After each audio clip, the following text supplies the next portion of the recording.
Un peu plus tôt que 13h, c'est ça. OK, est-ce que je sais pas si ça se fait ici, on peut mettre quelqu'un au piano ou pas? Ah, est-ce que je peux demander à ma sœur d'aller au piano? Est-ce que c'est possible? Est-ce qu'elle est là? Si elle veut bien, hein? Hein? Non.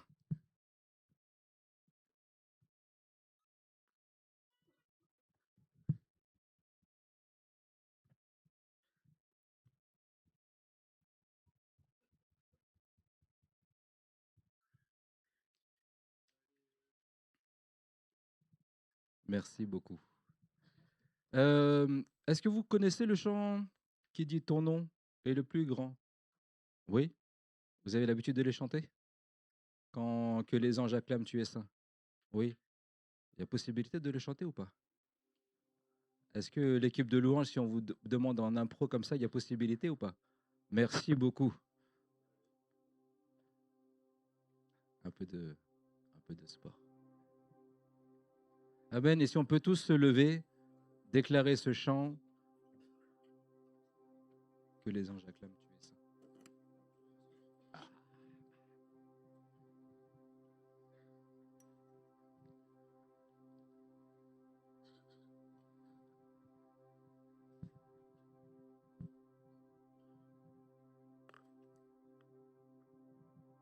Pendant qu'il se prépare, j'ai oublié de dire que le 4 janvier, donc la semaine prochaine, on aura 4 baptêmes. Donc voilà, priez pour ça, que le Seigneur vous bénisse aussi, ceux qui vont se faire baptiser. Il y en a plusieurs qui sont déjà là. Donc oui, j'ai vu une main qui s'est levée. Il y a aussi Marie qui est là aussi. Donc voilà, il y en a, elle est aussi au fond. Voilà, il y en a 4. Donc prions pour ça, prions pour ceux qui vont se faire baptiser. Donc que le Seigneur vraiment les bénisse. Et donc on aura un culte normal et à 11h30, on fera les baptêmes. Ça marche? Donc priez pendant cette semaine pour ceux qui ont un désir profond de se faire baptiser. Il y en aura encore, il en manque encore une qui doit se faire baptiser. On va laisser la place maintenant à Ritza.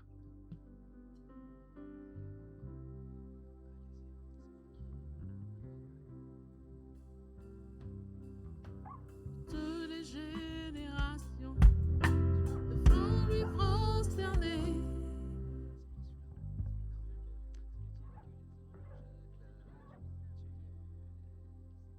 Désolé, je voulais pas couper.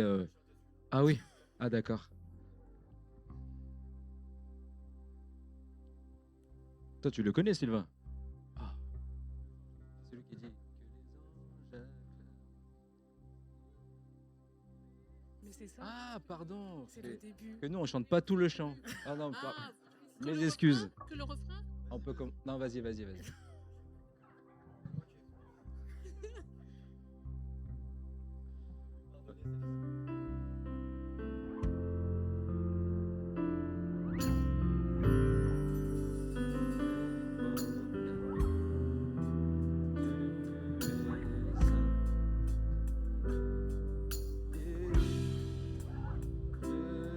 Es saint, à jamais tu es saint. Les anges Tu es saint, tu les proclames. Tu es saint, tu es glorifié. Dieu t'es saint, à jamais tu es saint. Chantons ton nom,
qu'on peut déclarer fort ton nom?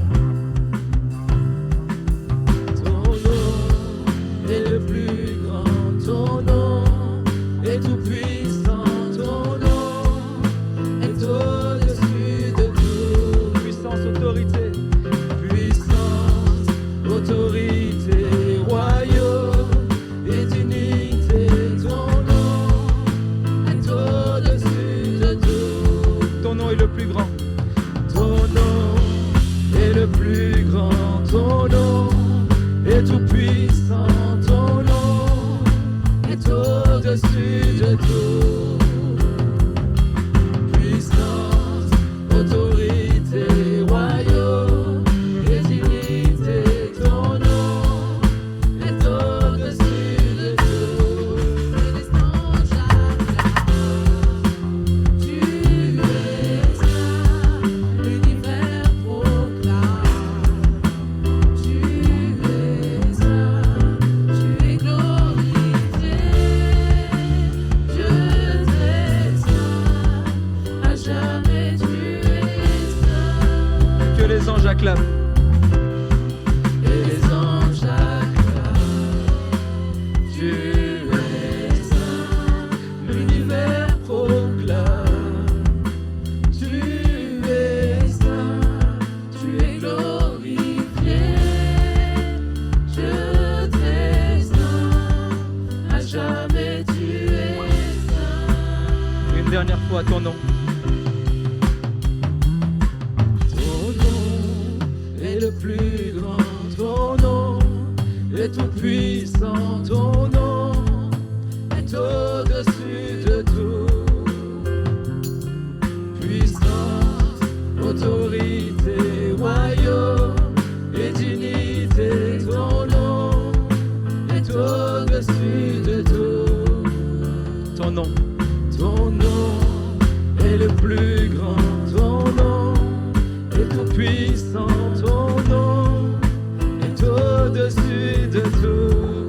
Puissance, autorité. Puissance, autorité, royaume et dignité, ton nom est au-dessus de tout. Seigneur, nous voulons déclarer que ton nom est au-dessus de tout nom. Nous voulons déclarer qu'il n'y a aucun nom au-dessus du nom de Jésus.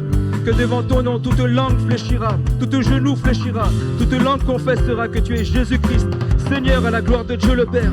Que personne n'est plus grand que toi, que tu es l'alpha et l'oméga, que tu es le commencement et la fin, et qu'en toi il n'y a aucune ombre de variation. Merci parce que tu nous aimes d'un amour inconditionnel. Merci parce que tu nous prends des ténèbres et tu nous les amènes à la lumière.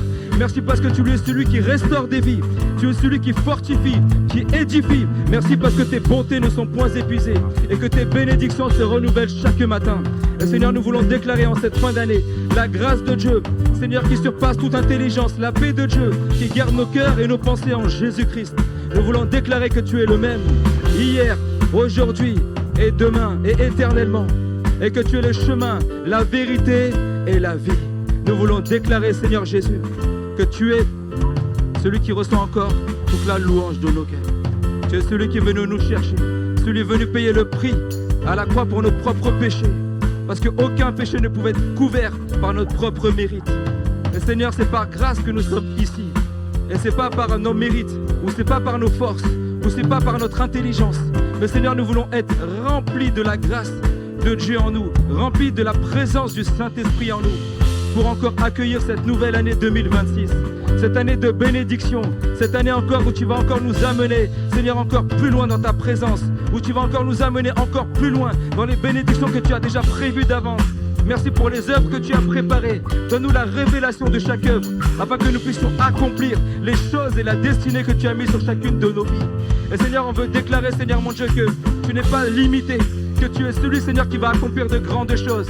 Casse, Seigneur mon Dieu, nos forteresses, casse nos fausses croyances, mais libère, Seigneur mon Dieu, ta grâce dans chacun des cœurs, dans le précieux nom de Jésus. Amen.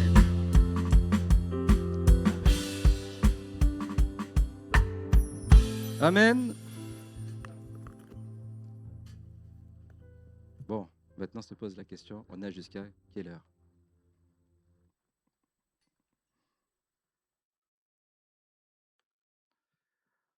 Ok, Merci beaucoup. Merci pour ce temps de grâce. On n'entend pas le piano.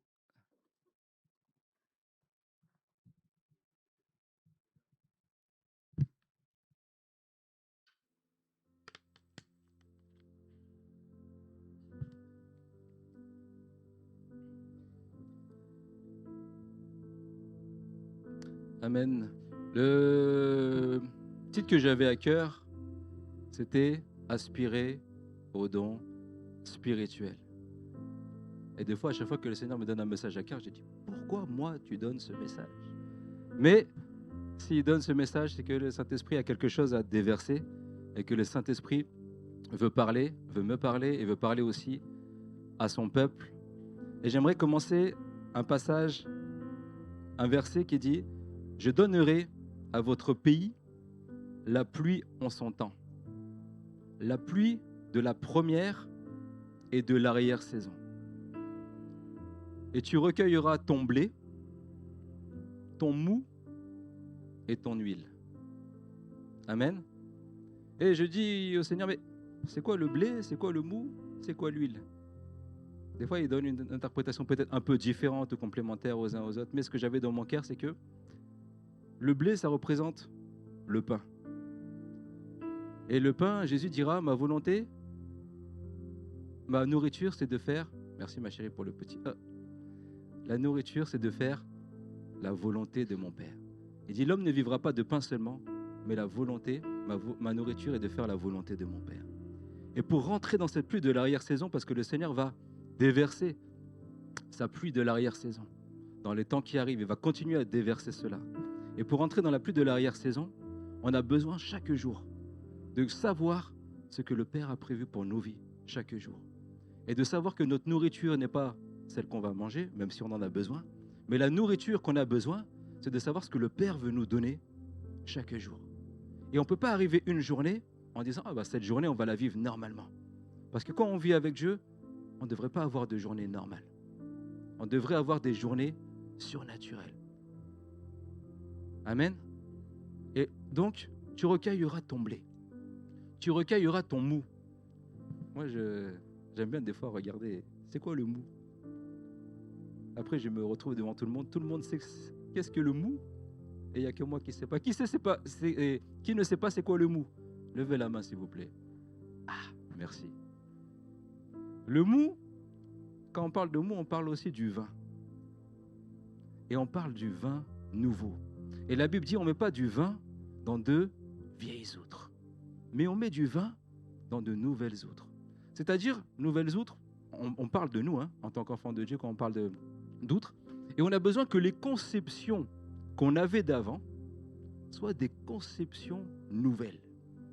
Et on ne peut pas accueillir cette pluie de l'arrière-saison si on avance tout le temps avec les mêmes conceptions qu'on avait avant. Amen. C'est-à-dire qu'on a besoin d'être renouvelé. La Bible dit, ne vous conformez pas au siècle présent, mais soyez transformés par le renouvellement de votre intelligence. Et on a besoin d'être renouvelé pour qu'on ne marche pas avec les vieilles outres d'avant. Avant, c'était avant. Et aujourd'hui, chaque jour, quand le Seigneur va nous donner notre nourriture, il a besoin d'élargir l'espace de notre temps, d'élargir qui nous sommes, pour qu'on puisse recevoir encore davantage de lui, qu'on puisse recevoir sa pluie. Amen. Et qu'on puisse manifester au travers de ce que dit réellement sa parole. Amen. Et le vin nouveau, ça représente aussi la joie de l'Éternel, la joie de l'Esprit en nous. La Bible dit, ne soyez pas enivrés de vin, mais soyez enivrés de l'Esprit Saint.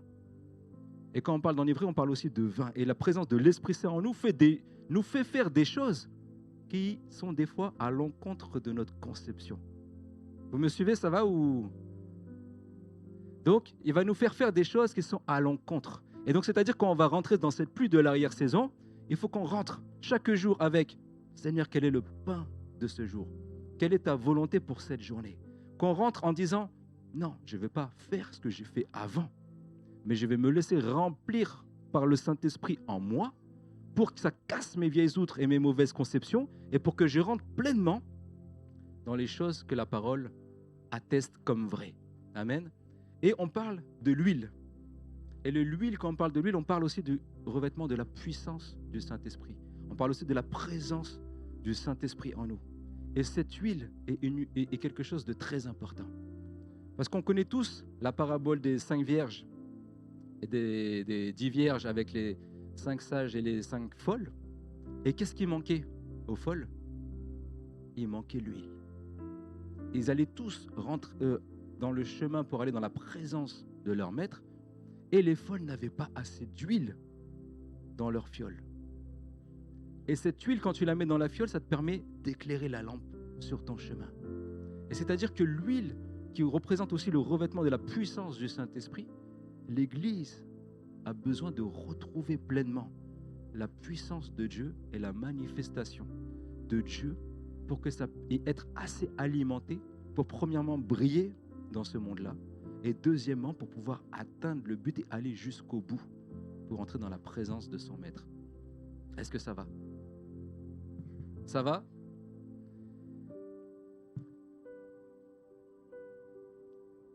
Il y a un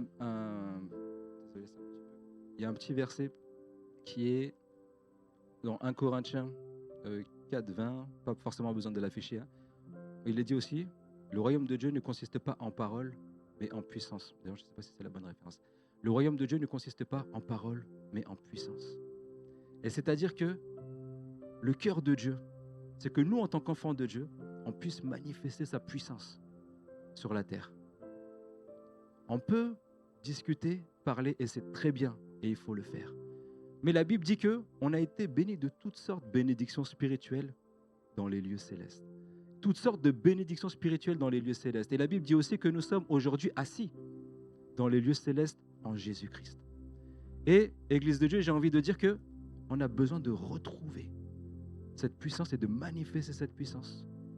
Et on verra au travers des autres versets pour pouvoir glorifier le Seigneur sur la terre, pour pouvoir voir des vies changer et pour pouvoir, attester de la vérité de la parole. Amen. On va commencer par le premier point. On peut afficher le verset Matthieu chapitre 20, verset 34 et préparer le verset suivant, Matthieu chapitre 9, verset 36. 20, verset 34. Ému de compassion, Jésus toucha leurs yeux. Et aussitôt, ils recouvrèrent la vue et le suivirent. Matthieu chapitre 9, verset 36. Voyant la foule, il fut ému de compassion pour elle, parce qu'elle était languissante et abattue, comme des brebis qui n'ont point de berger. Et le dernier verset, Matthieu chapitre 14, verset 14. Quand il sortit de la barque, il vit une grande foule et fut ému de compassion pour elle, et il guérit les malades. On voit dans les 3 versets la phrase « ému de compassion ». Et à chaque fois que Jésus était ému de compassion en voyant la foule, cette compassion n'a pas été juste une compassion par pitié pour la foule, en étant triste de voir la foule, mais cette compassion ne s'est pas arrêtée là. Et cette compassion a déclenché l'action. Amen. Cette compassion a déclenché l'action. Vous savez, quand on regarde compassion, dans le grec, c'est le mot, compliqué un petit peu, splagchnizomai. Pardon pour ceux qui ont fait du grec, mais splagchnizomai, ça veut dire être remué dans ses intestins, au plus profond de ses entrailles. Et des fois, j'ai envie de dire, tout en étant transparent, des fois, on regarde la foule. Et quand je préparais ce message, je me disais, mais quand on regarde la foule, est-ce qu'on est vraiment ému de compassion? Est-ce que vraiment, dans le fruit de nos entrailles, il y a quelque chose qui se passe? La Bible dit, ayez les mêmes sentiments qu'étaient en Jésus-Christ. Ayez les mêmes sentiments qu'étaient en Jésus-Christ. Et des fois, on arrive devant le Seigneur, on arrive avec nos problèmes. Et on dit, Seigneur, j'ai telle chose, je te remets telle chose, je te remets les problèmes, tu vois, par lesquels je passe. Et c'est très bien. La Bible dit aussi, faites connaître vos besoins à Dieu. Et c'est très bien, ou que celui qui manque de quelque chose, qui demande simplement à Dieu. C'est très bien, et il faut le faire. Mais des fois, quand je préparais ce message, ce que Jésus a mis dans mon cœur, c'était « et moi ». Est-ce qu'il y en a qui font attention à mon cœur? Est-ce qu'il y en a qui font attention à moi, ce que je ressens? Mes enfants viennent vers moi, expriment leurs besoins, et c'est bien. Mais est-ce que des fois, ils viennent vers moi et ils disent « Seigneur, c'est quoi ton besoin? C'est quoi ce que tu as au plus profond du cœur ?» Et quand j'ai vu ça, j'étais en train de préparer, j'ai dit « Ah, là, ça touche en plein cœur. » Et j'ai envie de... le but, c'est pas d'accabler l'Église, c'est pas de dire « Ah, il nous attriste ce matin. » Non. Le but, c'est de prendre le même ingrédient qui était en Jésus, quand il faisait des miracles, quand il guérissait les malades, quand il faisait des miracles, d'avoir le même ingrédient qui est la compassion. Et de dire, Seigneur, ta compassion que tu avais dans ton cœur, quand tu es venu payer le prix pour ma vie alors que j'étais pécheur, ta compassion que tu avais dans le cœur quand tu voyais la foule, moi je veux la même. Je veux la même compassion. Parce que la Bible dit que aujourd'hui, nous, enfants de Dieu, on fait partie du corps de Christ. Amen. Le corps, c'est aussi les mêmes sentiments que Jésus, lui qui est la tête. Et donc, moi, je t'invite pour cette année, cette fin d'année ou ce début d'année, de crier à Dieu pour qu'il te révèle l'état de son cœur, qu'il te révèle la compassion que lui-même avait quand il était sur la terre. Parce que cette compassion, ce n'est pas une compassion terrestre et ce n'est pas une compassion charnelle. C'est une compassion qui vient de Dieu et c'est une compassion qui vient du cœur de Dieu. Et on dit, Seigneur, moi je veux agir comme tu as agi et je veux avoir les mêmes sentiments qui étaient en toi. Et que cette compassion-là ne soit pas une compassion qui t'attriste au point de plus sortir de ta chambre et dire, ah, Seigneur, j'ai la même compassion, j'en peux plus. Mais non, que cette compassion te fasse rechercher la présence de Dieu pour que sa manifestation règne en toi et que cette compassion te fasse rechercher aussi, on verra plus tard, les dons aussi spirituels que le Seigneur donne à son Église. Et les dons là, c'est des dons que Jésus manifestait. Amen. Il manifestait ses dons parce qu'il avait la compassion qui l'animait. Ça va?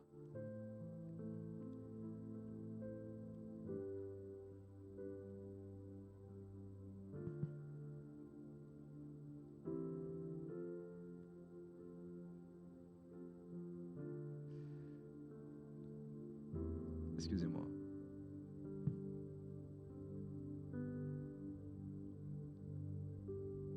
Ok, donc la chose la plus importante, c'est d'avoir la compassion de Jésus et d'avoir l'amour de Jésus. Et j'aimerais dire que, pour passer là aux dons spirituels, que les dons spirituels, c'est la manifestation de Dieu et que Dieu veut faire au travers de chacun de nous. C'est la manifestation que Dieu veut faire au travers de nous. C'est pas, vous savez, quand la Bible dit aussi, mon peuple périt par faute de connaissance. Et au début, quand il y avait le Saint-Esprit qui est descendu, les gens sont allés voir, comme Paul est allé voir Corneille, et il a dit, sais-tu qu'il y a un Saint-Esprit? Et les gens disaient, non, on n'est pas au courant. Et après, quand les gens ont commencé à prier pour eux, le Saint-Esprit est descendu, ils ont été remplis, baptisés du Saint-Esprit, certains ont parlé de nouvelles langues, etc. Mais c'est pour dire que si on ne leur avait pas donné la connaissance, ils ne seraient pas allés plus loin dans la présence de Dieu. Amen. Et j'ai envie de te dire aujourd'hui que ce matin, je ne sais pas ta connaissance. Je ne sais pas où est-ce que tu te situes par rapport aux dons spirituels dont la Bible parle. Il y a des églises pour qui les dons spirituels, c'était avant. Il y a des églises pour qui les dons spirituels, c'est un petit peu et peut-être pas tous. Mais j'aimerais te dire aujourd'hui, les dons spirituels dont parle la parole, c'est l'entièreté des dons que Jésus a manifestés, l'entièreté des dons qui sont dans la parole de Dieu, et c'est l'entièreté des dons qui sont aujourd'hui encore valables aujourd'hui. Et que le Saint-Esprit veut encore manifester aujourd'hui.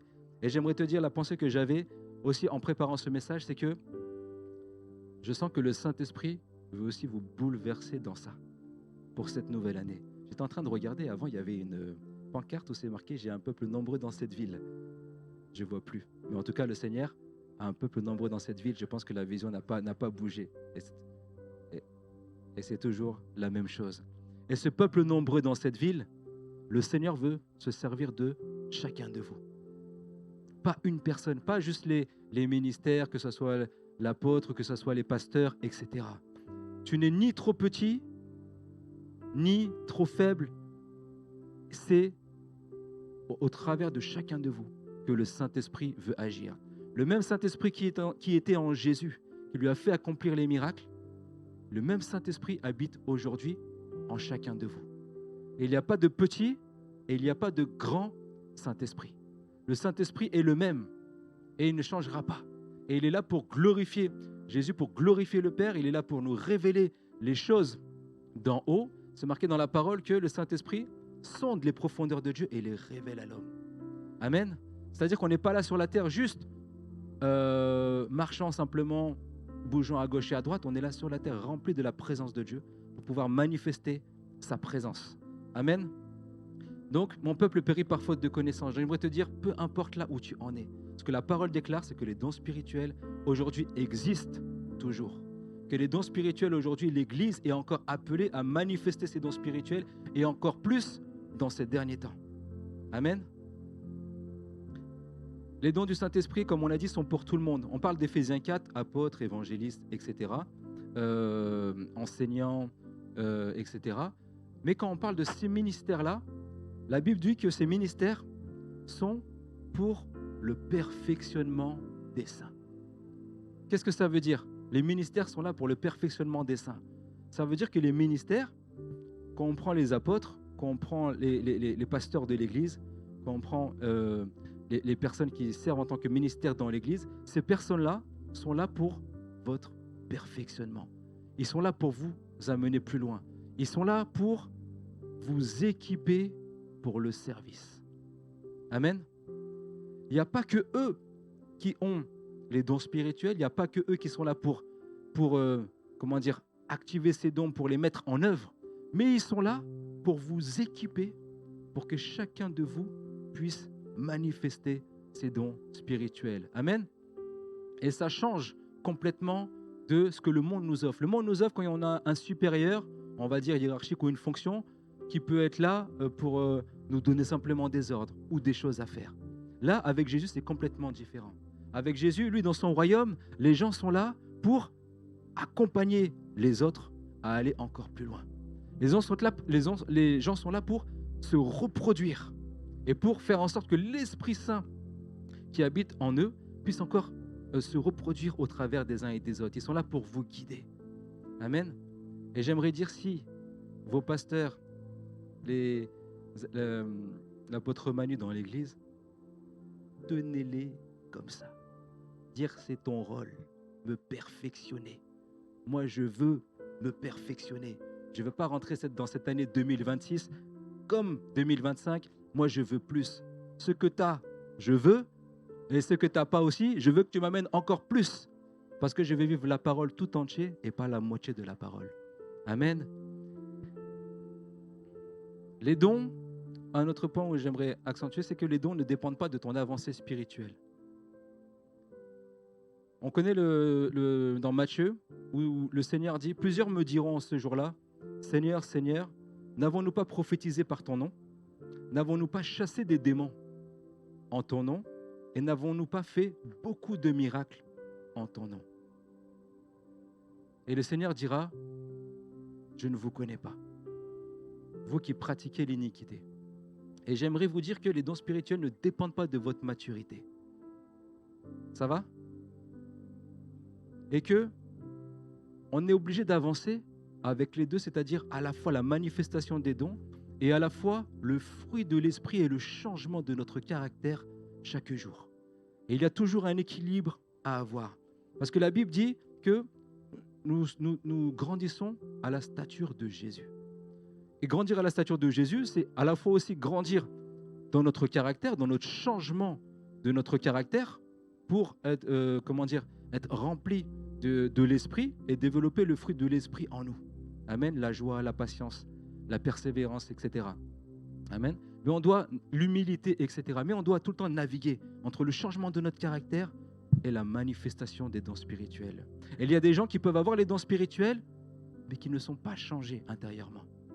Amen. C'est-à-dire qu'ils ont peut-être l'ingrédient ou la foi pour la manifestation des dons spirituels, mais intérieurement, dans leur cœur, ils ne sont pas forcément changés.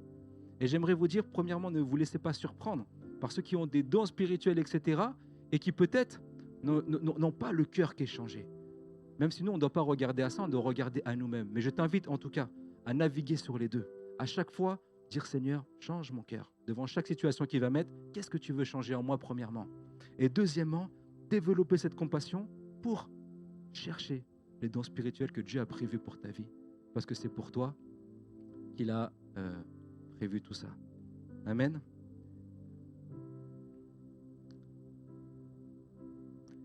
Une chose importante aussi, c'est le fait de rechercher celui qui donne les dons, mais pas les dons eux-mêmes. Et ça, c'est très important parce que la Bible dit cherche d'abord le royaume de Dieu et sa justice. Et toutes les choses te seront données par-dessus tout. Et c'est marqué que nous avons été transférés du royaume des ténèbres au royaume de son Fils bien-aimé. Et quand on est dans ce royaume-là, il y a des nouvelles valeurs, des nouvelles façons de faire. Et la justice de Dieu, c'est quoi? C'est le fait de dire que nous sommes justifiés par la foi. Amen. Justifiés par la foi, ça veut dire que ce n'est pas mes œuvres qui m'ont sauvé, c'est la foi dans le don que Dieu a fait au travers de son Fils qui fait que je suis sauvé et que je suis justifié. Et le fait que je sois justifié fait que devant Dieu, je n'ai rien à prouver. Et la manifestation des dons, quand on dit un don, en grec, c'est le mot charisma. Et charisma, ça veut dire quoi? Ça veut dire quelque chose qui est reçu gratuitement, sans mérite. C'est-à-dire que quand tu avances justifié par la foi, quand tu appliques et quand tu mets en œuvre les dons, ce n'est pas quelque chose qui dépend de toi. Ce n'est pas quelque chose qui dépend de ton intelligence. C'est quelque chose que Dieu te donne simplement, ni par mérite, mais simplement par la foi. Et donc, il te fait avancer grâce par grâce, jour après jour, et il te fait développer la manifestation de tes dons dans ta vie, tout simplement par la foi. Amen. Étant donc justifiés par la foi, nous avons la paix avec Dieu. Et c'est là où, des fois, l'ennemi veut nous voler. Il veut nous voler ce que la parole nous dit vrai. Tu n'es pas assez saint. Tu n'es pas assez bon pour entrer dans la présence de Dieu. Tu n'es pas assez bon pour manifester la présence de Dieu. Et il va tenter Ève, il va dire, est-ce que Dieu t'a réellement dit? Etc. Et il va mettre le trouble dans notre esprit pour que simplement, dans nos mauvaises pensées, dans nos mauvaises croyances, on puisse avoir des limitations. Mais la Bible dit que celui qui croit ne doute point en son cœur. Et quand vous êtes enraciné dans la parole de Dieu, enraciné dans la vérité de la parole, là, le miracle se produit. Amen. La première chose, c'est, dans les dons spirituels, rechercher l'amour. On l'a vu avec la compassion. Okay. Dans 1 Corinthiens chapitre 14, verset 1, il est écrit « Recherchez la charité » ou « Recherchez l'amour ». On peut traduire ça, l'amour fraternel. Et juste après, c'est marqué « Aspirez aux dons spirituels, surtout celui de prophétie ». Dans 1 Corinthiens chapitre 12, c'est marqué « Aspirez aux dons les meilleurs ». Et je vais encore vous montrer une voie par excellence. Et il parle de l'amour. Mais à chaque fois quand il parle d'aspirer aux dons spirituels, la première chose qu'il dit, c'est rechercher l'amour. Il ne dit pas rechercher les dons. Il dit rechercher l'amour fraternel. Amen. Et dans d'autres versets, c'est marqué que ce soit pour l'édification de l'Église que vous cherchez à en avoir abondamment. C'est-à-dire que les dons ne sont pas pour nous. Les dons ne sont pas pour nous, mais les dons sont pour l'édification de notre prochain, pour l'édification de l'Église. Et c'est-à-dire qu'il y a un autre passage où on dit que celui qui se relâche dans son travail est frère de celui qui détruit. Aïe, ça fait mal ça. Des fois, on se relâche un peu. Des fois, je dis Seigneur, pendant quelques années, des fois, je me suis relâché. Je dis honte à moi, ça c'est pour moi personnellement. Et je dis simplement demander pardon, je dis je veux aller plus loin. Et quand je me suis converti, j'ai dit à Dieu, moi je déteste la religion, mais je ne veux pas vivre la religion. Soit je vis toute ta parole, soit je vis rien. Soit je vis toute ta parole, soit je vis rien. Et dans la Bible, c'est marqué aspirer aux dons les meilleurs. Donc quand j'ai donné ma vie à Dieu, j'avais entendu parler du baptême du Saint-Esprit, du parler en langue, etc. Et qu'est-ce que j'ai fait? J'ai dit, tiens, on va commencer par ça. Et pendant une semaine, j'étais là en train de chercher comment avoir ce don-là, comment être baptisé du Saint-Esprit. Je regardais sur Internet, je regardais partout, etc. Et je cherche, la chose n'arrive pas. Un soir, au bout d'une semaine, je suis dans mon lit, je suis en train de prier, etc. Et là, c'est là où j'étais baptisé du Saint-Esprit. Et c'est là où j'ai commencé à parler de nouvelles langues, comme le dit la parole. Mais tout ça pour dire quoi? Des fois, tu n'as pas besoin de forcément aller voir d'autres personnes, etc., même si c'est toujours bien de développer au travers de la communauté, etc. Mais des fois, c'est ta recherche avec Dieu qui te fait aller plus loin. C'est le fait que tu que vous en cherchiez abondamment. Ça veut dire que tu cherches jusqu'à que tu vas trouver. Pas tu cherches et hop, un jour, et t'arrêtes. Non. C'est-à-dire que ce soit pour l'édification de l'Église, que ce soit pour l'amour de ton prochain, que tu cherches jusqu'à trouver et que tu t'arrêtes jamais. Amen. Après, il y a des fois dans certaines églises, on s'arrête. Tu as été baptisé du Saint-Esprit, tu parles en langue, etc. Et des fois, on s'arrête. On dit, c'est bon, c'est fini, tu as reçu le summum. Avec Dieu, il n'y a aucune limitation. Tu ne seras jamais arrivé au bout tant que tu seras sur cette terre. Amen. Et j'aimerais dire que cela aussi soit ton partage cette année. Que tu ne te dis pas en disant, je suis arrivé au bout. Parce que quand la Bible, elle parle... Pardon, j'ai coupé mon écran, mais je crois qu'on va arrêter mon ordinateur. Parce que quand la Bible, elle parle de chercher abondamment, c'est marqué aspirer aux dons les meilleurs. Et aspirer, en grec, c'est le mot zélo. Zélo, ça veut dire quoi? Ça veut dire brûler de zèle. Est-ce que vous vous imaginez dans la vie quand vous voulez une chose précise et que vous brûlez de zèle pour la chose précise? Cette chose-là, elle vous anime le matin, elle vous anime le midi et elle vous anime le soir. Amen. C'est-à-dire que la chose-là, brûler de zèle, c'est quelque chose qui nous anime au plus profond. Et moi, j'aimerais, si je dois te laisser quelque chose ce matin, c'est de dire, Seigneur, donne-moi ta compassion. Donne-moi la compassion que tu avais. Que chaque jour qui va se passer cette nouvelle année, je puisse, moi aussi, brûler de zèle pour les dons les meilleurs. Pas pour être vu, ça on s'en fout, mais pour que notre Dieu soit glorifié et que les vies soient impactées. Amen. Brûler de zèle. Et que ce soit pour l'amour de mon prochain, pour l'édification de ma famille, l'édification de l'Église, l'édification des gens dehors, que je puisse chaque jour me lever et chercher abondamment. Amen. Et je dis, des fois on s'arrête au parler en langue et tout, mais j'aimerais te dire que le Seigneur veut encore que tu ailles plus loin. Quand il parle du parler en langue, après il dit, je désire que vous parlez tous en langue, mais au-delà de toute chose, que vous prophétisez.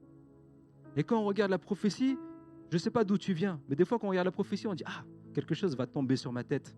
Et d'un coup, la chose va s'opérer toute seule. Et j'aimerais dire que ça ne se passe pas comme ça. Et que la prophétie, c'est le fait d'exhorter, le fait d'édifier notre prochain, le fait de consoler notre prochain et de parler sous l'impulsion divine pour nous donner la pensée, la révélation que Dieu nous donne au travers de notre esprit et pour pouvoir libérer et bénir notre prochain. Et j'aimerais dire, si on ne le pratique pas, rien ne va se passer. Et qu'on est obligé de pratiquer cela et de marcher dans l'humilité parce que la Bible dit qu'aussi, nous connaissons en partie. Et il est dit aussi dans la parole que l'esprit des prophètes est soumis aux prophètes. Et quand on parle de la prophétie, c'est dit aussi que 2 ou 3 prophétisent et que on puisse aussi juger la prophétie. Et j'aimerais te dire que la prophétie, c'est ni plus ni moins que la pensée de Dieu, l'inspiration divine que Dieu va te donner pour exhorter ton prochain, pour édifier ton prochain. Et que cela, ce n'est pas donné juste au ministère dont fait à l'Église, comme les apôtres et les prophètes, mais que Dieu veut parler au travers de toi. Dieu veut parler au travers de toi. Amen. Et j'aimerais te dire chaque jour, quand tu avances avec Dieu, dis-lui, Seigneur, qu'est-ce que tu veux faire aujourd'hui? Et d'être ouvert, que le ciel soit ouvert sur ta vie et que dans tes forteresses de pensée, tout soit cassé pour dire, Seigneur, tu peux agir et tu vas agir au travers de moi. Et quand tu rencontres des personnes, Seigneur, qu'est-ce que tu veux faire? Qu'est-ce que tu veux dire? C'est quoi la chose que tu veux opérer? Amen. Et que tu cherches abondamment. Vous savez, moi, c'était pas forcément j'ai pas forcément grandi comme ça, dans cette façon de penser-là. Mais quand on est venu à Madagascar, en fait, si tu n'as pas les dons spirituels, c'est compliqué. C'est très compliqué. Et on peut compter que sur la présence du Saint-Esprit pour manifester. Il y a eu des années où on a parlé, édifié, fortifié des gens, etc. Mais quand le Seigneur te donne une parole de sagesse ou de connaissance, ou quand le Seigneur te donne la révélation d'une situation, ça te fait prendre des raccourcis incroyables. Et j'ai envie de dire, des fois c'est rien. Mais juste si tu es ouvert à cette manifestation surnaturelle, juste si tu es ouvert au cœur de Dieu et de dire, Seigneur, ah bon, tu peux m'utiliser comme ça? Là, le Seigneur va dire, oui, je peux. Et je vais le faire. Et plus tu vas commencer à le faire une fois, 2 fois, 3 fois, plus là, le Saint-Esprit, il va dire, il y a un vase que je peux remplir de ma présence et qui peut se manifester. Il y a d'autres sujets, même les dons de guérison. La manière dont on a appris toutes ces choses. Je vous raconte juste un petit témoignage. Vous savez, il y a des fois des gens qui étaient venus à Madagascar et qui prient pour les dons de guérison. Et quand ils prient pour les dons de guérison, ils font lever plein de gens. OK? Et quand ils prient, ils ordonnent à la maladie de partir, etc. Et à la fin, il y a des témoignages de guérison que le Seigneur fait directement. Et moi, j'ai dit, Seigneur, ça. Premièrement, est-ce que c'est biblique? Deuxièmement, comment on fait? Et en fait, tant que tu es enraciné sur la parole, ça te fait un élan et tu dis, moi aussi, je veux ça. Je cherche abondamment ça. Vous voyez, à Madagascar, vous allez dans la rue, vous faites 100 mètres, vous voyez quelqu'un qui est malade, vous faites 200 mètres, vous voyez quelqu'un qui ne marche plus, etc. Moi, je dis, Seigneur, je veux ça. Et quand je passe, et quand j'ai la compassion que tu mets dans mon cœur, je veux voir la manifestation de ton esprit agir. Et donc, qu'est-ce qui se passe? J'ai envie de dire que tous ces dons-là méritent la formation. Vous savez, quand vous avez un nouveau travail et que votre employeur vous donne une nouvelle fonction et que vous ne connaissez pas la fonction dans son entièreté, qu'est-ce que vous allez faire? Vous allez vous former. Vous allez vous former pour faire en sorte que votre patron puisse compter sur vous pour pouvoir exceller au niveau de l'entreprise. Vrai ou pas vrai? Et aujourd'hui, j'ai écrit ça dans mon ordinateur. J'ai marqué, et des fois, combien de temps on passe sur Netflix ou sur les réseaux sociaux? Mes enfants, ils doivent être en train de me regarder. Papa, toi aussi. Hein? Oui, c'est vrai. Mais combien de temps, des fois, on passe sur ces choses-là au lieu de se former aux choses d'en haut? Parce que les choses d'en haut ne sont pas des choses inatteignables. C'est des choses simplement où le Saint-Esprit nous pousse à être en action et à simplement marcher avec lui pour coopérer. Amen. Jésus dira, je fais que ce que je vois le Père faire. Et je fais de même. Et il dit, le Père agit encore jusqu'à aujourd'hui. Et le Saint-Esprit agit encore jusqu'à aujourd'hui. Et donc, dans la guérison, quand j'ai vu ça, j'ai dit, il y a quelque chose que soit j'ai mal compris, ou soit à faire différemment. Il y a des gens qui disent, fais ce que tu as toujours fait et tu auras ce que tu as toujours eu. Mais si tu veux voir des choses nouvelles, il faut que tu fasses les choses de manière différente. Et donc, j'ai regardé, j'ai lu des livres, j'ai parlé avec plusieurs pasteurs, etc. Et j'ai dit, c'est comme ça. Et il y a une manière dont Jésus priait. Il y a une manière dont Jésus s'adressait à la maladie. Il y a une manière dont on doit comprendre l'autorité que Jésus nous a donnée. Et il y a une manière où on doit avancer. Vous savez, quand vous avancez là, et que vous priez pour un malade, quand la guérison est là, gloire à Dieu. Et quand vous priez et que vous ne voyez pas de vos yeux tout de suite, il y a un truc à l'intérieur de nous qui fait parce qu'on s'est exposé. Et quand on s'est exposé, ça remet des fois notre foi en question, ça remet des fois notre orgueil même en question, parce qu'on a fait un pas où on a avancé dans l'eau. Vous me suivez? Et quand on a prié, des fois on ne voit pas forcément. Et là on dit, non, j'arrête. Seigneur, j'ai voulu le faire, mais là ça n'a pas marché. Et j'aimerais te dire, n'arrête jamais. poursuis jusqu'au bout. N'arrête jamais. Aujourd'hui, peut-être que ça va pas marcher. Demain, peut-être que ça va pas fonctionner. Et après-demain, ça va fonctionner. Amen. Et au fur et à mesure que tu vas le faire, ta foi va grandir. Parce que la foi, c'est l'assurance des choses qu'on espère. Et quand tu vois la chose s'opérer jour après jour, prière après prière, ta foi va grandir. Et ça va être simplement après la démonstration des choses qu'on ne voit pas. Amen. Et donc là, j'ai commencé à prier. Les enfants, ils venaient à la maison. Ou qui dès qu'il y avait quelque chose, j'ai dit stop, on prie. On prie pour telle chose. Il y a des fois, on voit la guérison. Il y a des fois, on ne voit pas forcément la guérison. Mais je sais que c'est le bon chemin à prendre pour que la guérison s'opère. Amen. Parce que si tu pries pour personne, tu peux être sûr d'une chose, c'est qu'il n'y aura pas de guérison. Mais quand tu vas commencer à prier, là tu vas voir à des moments la guérison opérer même devant tes yeux. Et là ta foi va être boostée. Et un jour on priait pour, on avait une soirée d'entreprise, on priait pour, je parlais avec une collègue à moi, je lui parlais de Dieu. Et à un moment je lui dis, est-ce que tu as mal quelque part? Elle me dit oui, au dos. Je dis, est-ce qu'on peut prier? On prie. Simplement, 5 secondes, 10 secondes. Vous savez, j'ai appris quelque chose dans la prière. C'est des fois, quand vous priez pendant longtemps, des fois, ça vous montre que vous n'avez pas forcément la foi. Jésus, il a dit que la maladie parte. Et la maladie est partie. Il menace la fièvre. Et la fièvre est partie. Amen. Et là, on a prié 5 secondes. Je dis, t'as senti quelque chose? Il dit, j'ai senti mon dos bouger. On reprie. Jésus a prié plusieurs fois, des fois, non? On reprie. J'ai senti mon dos bouger. J'ai dit Amen, j'ai dit gloire à Dieu. Et on a prié peut-être une 3e fois. Le lundi, on arrive au boulot. Elle m'envoie un message Teams, c'est la messagerie d'entreprise. Elle me dit, en fait, j'ai oublié de te dire, mais c'est fou ce qui s'est passé. J'avais une scoliose.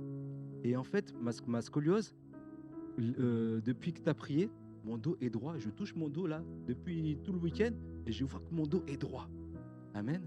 Et elle dit, et quand j'ai vu ça, elle s'occupe d'un groupe de jeunes dans son église. Elle dit, le soir, j'ai prié pour le genou d'un enfant. Et son genou a été guéri.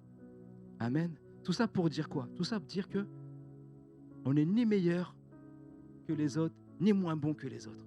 Mais le même Saint-Esprit qui était en Jésus, c'est le même Saint-Esprit qui est en toi aujourd'hui.